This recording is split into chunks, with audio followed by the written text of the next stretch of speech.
Good evening, everybody, and welcome to Stirring the Pot in Cleveland.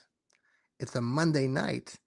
Welcome aboard here on the Fanatical Elves Network, part of Fans First Network, representing the Browns and the Cavaliers tonight up in the loft, the Browns Cleveland loft. So, hope you had a good day. Can you believe this damn snow? What's going on? It was 75 degrees yesterday, and now it's snowing. Oh, brother. Man, they got snow in the south today, too. Saw they got a little bit of a dusting down there in the south, places like Atlanta, an inch or two up there and down there in Tennessee. So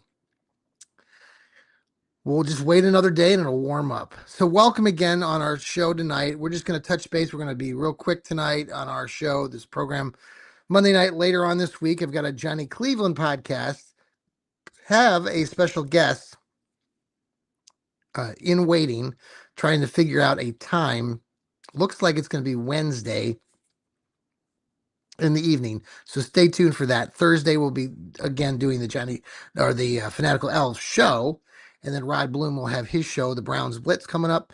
Browns Breakdowns with Sam the Man from Texas. He had his show that he just came out with yesterday. So tune into that one. Also tune into the Dog Pound Daily with Steve Gill. He just did his show yesterday. Hope you got a chance to listen to it. Steve is a wealth of knowledge when it comes to Cleveland Browns and the cap space, and people like Jack Duffin, who a lot of you might pay attention to in Cleveland sports, because he knows everything about the cap, and you got to love this guy. I think he's from across the pond too, so he's not even an American, but he knows more about the Cleveland Browns than the Cleveland Browns do themselves. So, all right, the Brownies in the midst of the sort of the free agency period, they've done some good things. Nothing extraordinarily crazy. They didn't make a huge splash. I know some of you were hoping for some sort of huge splash, but they focused primarily on the offensive line, which, if you know anything about football, you got to protect your quarterback. And the Browns have had a dismal time the last several years with their offensive line, and they need to rebuild it. And so they have started to do that. They made the trade for Titus Howard. They got free agents Zion Johnson. They got the Jenkins kid, used to play for Green Bay.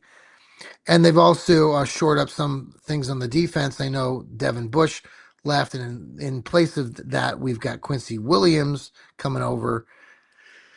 Devin Bush had a good season for the Browns, but it wasn't anything spectacular. And if it weren't for the interception return in Cincinnati, the last game of the season, I don't know how many people would actually have been too concerned about Devin Bush leaving, but he's left. But Quincy Williams has come back in his place.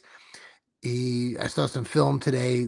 Cleveland, the organization, the Brownies, going to be wearing number 5 as his jersey. So shout out to that, to him.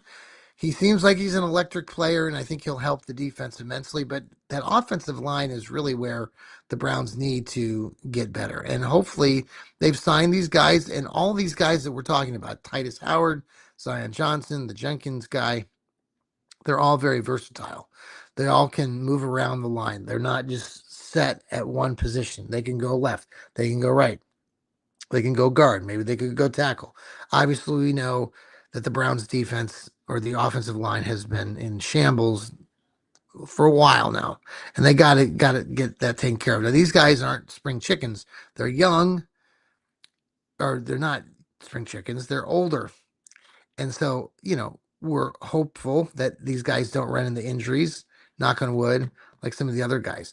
Joel Bitonio.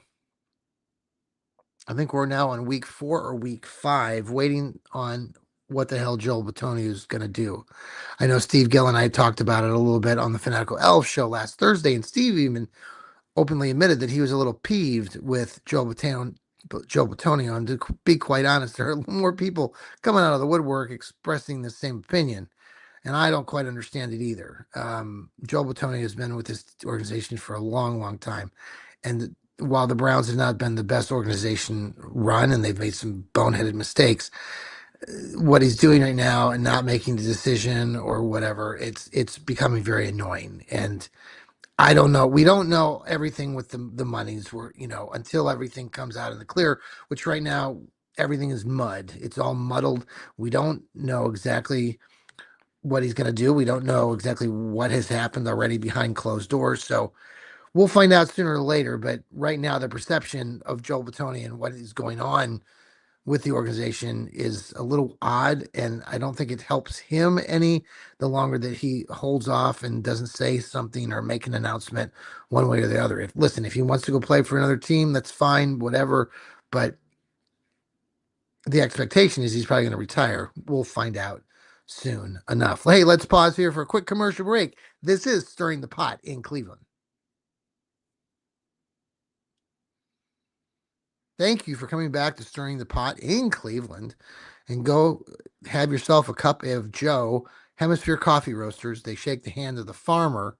I've been trying to get them to give you guys, the listeners, if you're listening to us on Apple and Spotify, anywhere you listen to your podcasts, to give you a discount on their amazing coffee, because it really is some amazing coffee. I've been buying this stuff for years. My wife and I love it. I'm trying to get my wife on the show, by the way. At some point here in the near future, I might be able to drag her onto the Johnny Cleveland podcast. We'll see. In the meantime, go have some of that great coffee from Hemisphere Coffee Roasters. So Browns, the other part of this, that gets conversation every week is Shedeur Sanders, the quarterback who finished the season off, the rookie quarterback, and then this discussion of Deshaun Watson. Now, obviously, there's Dylan Gabriel. I'm hoping that Dylan Gabriel gets traded to the Atlanta Falcons because Kevin Stefanski can't do without his wonder boy. But Shedeur Sanders, I believe, and I've said this before, is going to be the guy going into the season. He's the number one quarterback. I think that he'll earn that position even more, and he will tell those of you out there that are doubting him right now, that don't think that he's a legitimate NFL starting quarterback. Hopefully you can change your mind after you give him some time. This whole conversation last week spinning around Shedeur Sanders and this Jason Lloyd doofus dork who writes up there in Cleveland, and he's on air on 92.3 talking to fans who are trying to put him on the spot. I mean, he's just a shambles of a situation in what he's talking about. He's trying to say how there are people out there that are saying that Shedeur is not watching film. He doesn't practice. He's not smart. I mean, he is just. It's frustrating as hell to listen to some of these Cleveland sports guys who, I mean, Jason Lloyd has been around the business too long. He's negative, doesn't see anything positive ever.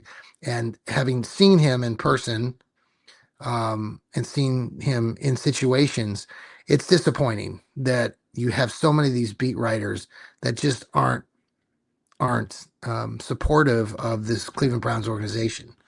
And we'll see what happens with the whole quarterback situation. I certainly think that what Jason Lloyd and others are trying to say about Shedeur Sanders is completely false.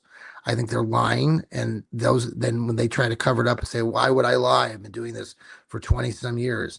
I still think you're lying. I think that a lot of you have this thing that you just don't like Shedeur for a lot of reasons, including the fact that you don't like his dad, and the you don't like the entourage that comes with Shedeur and his family and all of that, and that really irritates a lot of you out there, and that's why you don't like the kid. So give him an opportunity. He's won 3 games, lost 4, did some good things in the closing out last season. I'm willing to give him a shot. I think he's got every opportunity. Plus, I have his jersey. I did succumb to the pressure, and I did buy his jersey. So damn it, he's got to produce. I don't think Deshaun Watson has, some of you guys out there in La La Land, some of you national media folks are just trying to spin this as much as you can, and I just think it's ridiculous. We'll see what happens. I think give these guys a shot. I don't see it being where, if Deshaun Watson comes back as the starting quarterback right now, you've already lost a good chunk of the fan base. So we've already established this. We've talked about this since he signed that dreadful contract. There are thousands and thousands of Browns fans that have refused to pay attention to the Cleveland Browns. I mean, I legitimately, and you probably do too, have Browns fans that that were bigger Browns fans, and they have said to you, I'm not going to be a Browns fan until Deshaun Watson is off this team. It's the truth. And I would hope that the organization understands that, because if they try to put this kid back out onto the field this upcoming season, I mean, you're already having problems trying to sell season tickets. And then you're going to try to build this dome stadium, which looks pretty. It's awesome. I'm looking forward to it. But you're going to have a hell of a time trying to grab the fans to come back. We'll see what happens. But I like my guy Shador moving forward. On to other topics. The Cavaliers, yes, they lost by 35,000 points to the Dallas Mavericks at home. And even I talked to somebody who went to the game personally, and they said it was dreadful. I forgot that they had played the day. Wasn't even paying attention to the Cavs. And I pay attention to the Cavs, but we're in beginning of March. The season doesn't really get started. The postseason doesn't get started until April and May. So they beat Dallas two nights the night before by 30 or 35, and then they turn around, they come back to Cleveland, and they lose them. So I get it. I know that some of you are like frantically panicking again.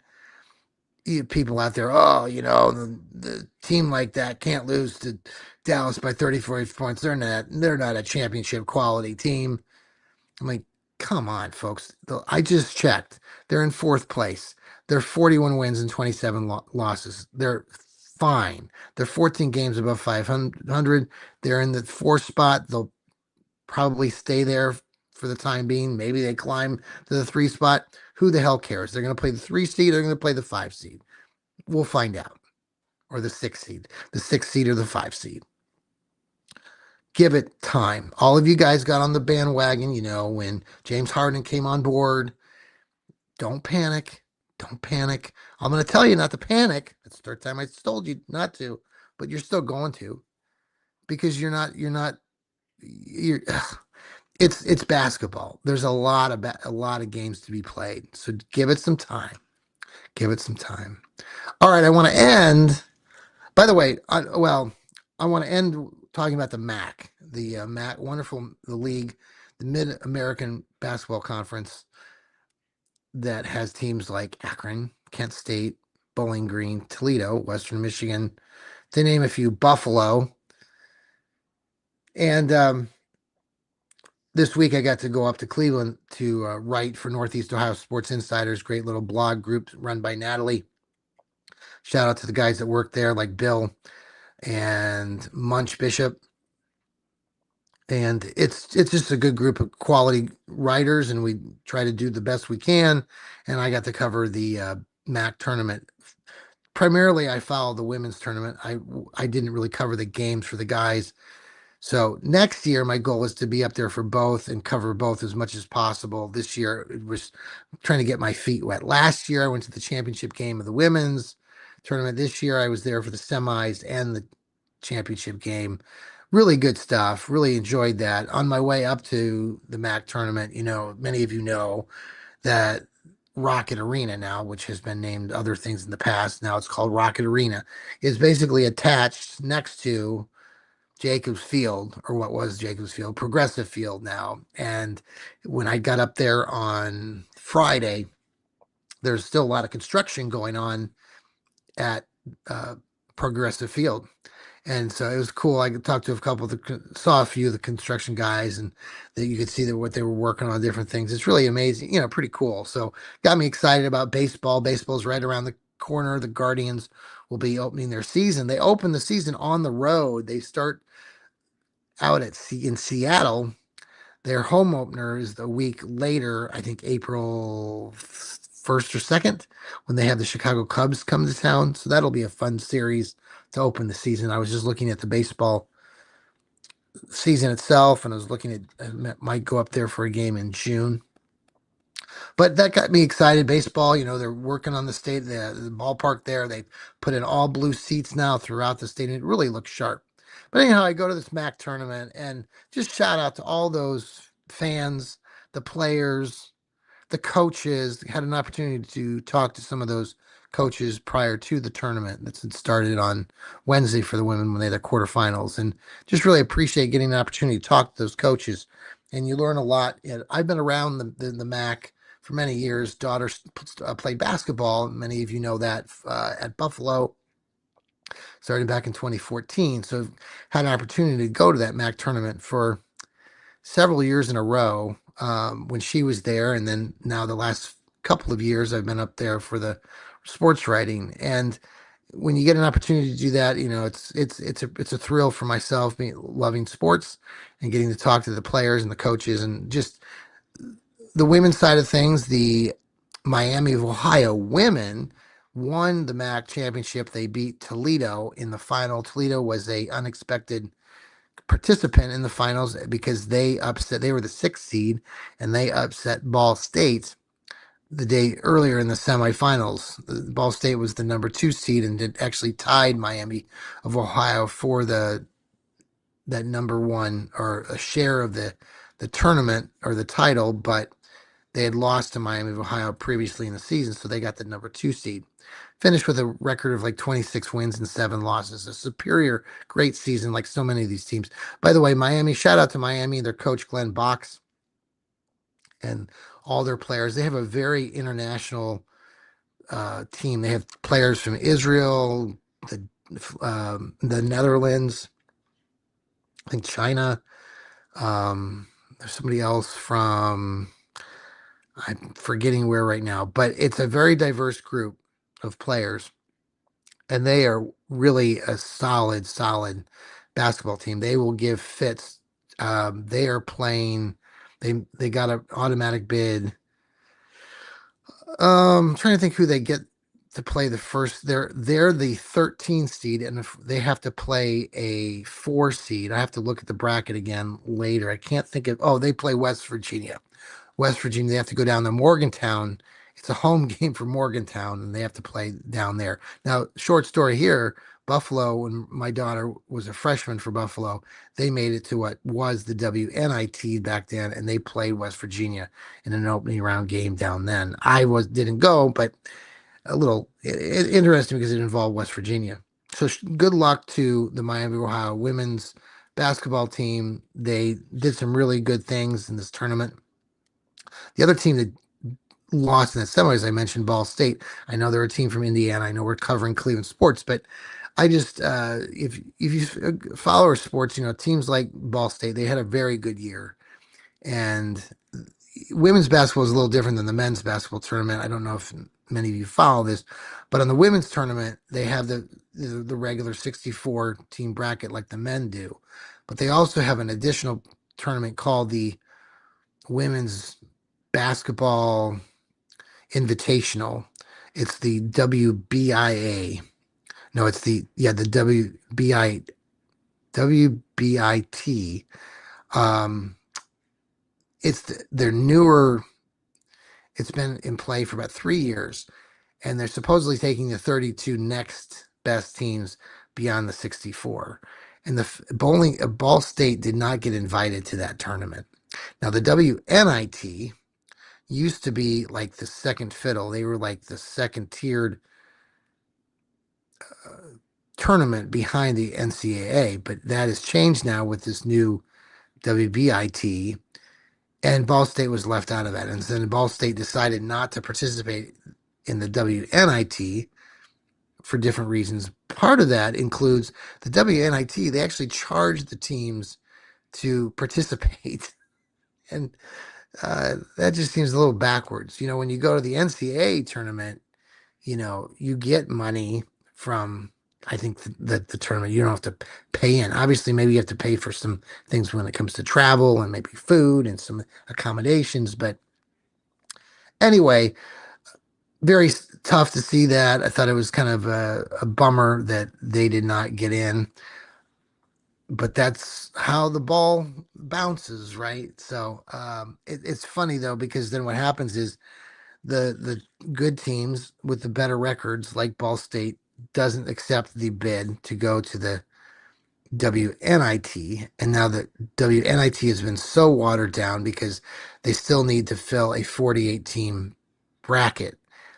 So if you're counting here, you got 64 teams, then you got the next 32 teams, and then you have this 48 teams. So basically, you're talking about 150 teams, and the WNIT's got to cover that with teams that are now sub 500. When I looked at the list of the teams that were invited, there were teams that had records of 13 wins and 17 losses.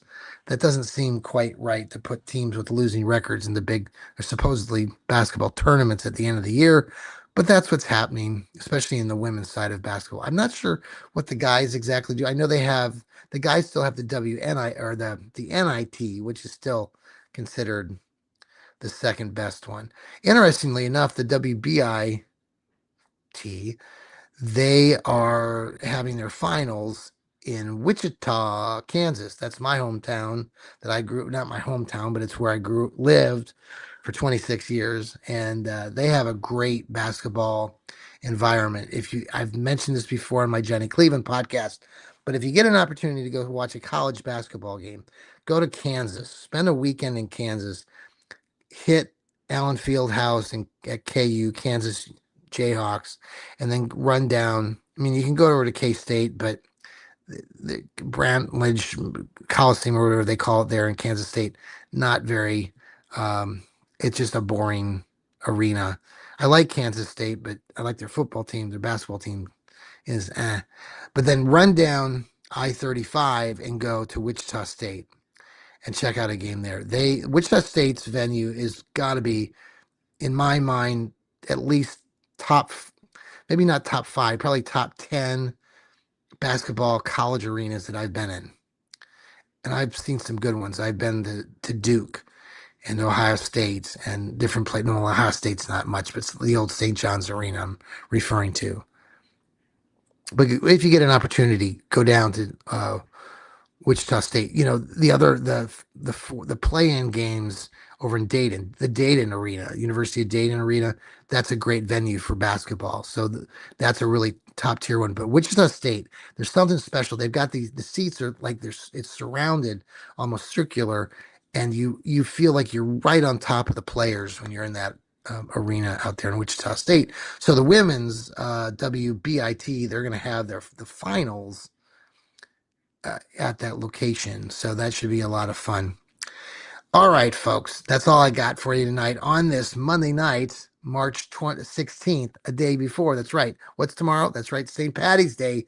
Make sure you wear something green. Until next time, I'll have my Johnny Cleveland podcast coming up later this week with a special guest. We got to figure out the time on that, but looking forward to introducing that special guest later this week. Thanks for following us here on the Fanatical Elves Network, part of Fans First. Take care and go Brownies. Here we go, Brownies. Here we go. All right, see ya. Gotta find my music. Do I have music? Where'd my music go? There it is. Bye.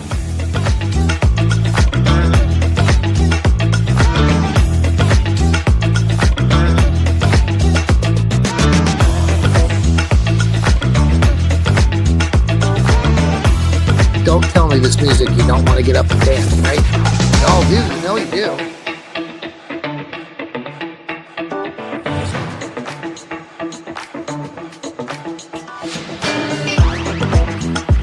Up and dance. See ya.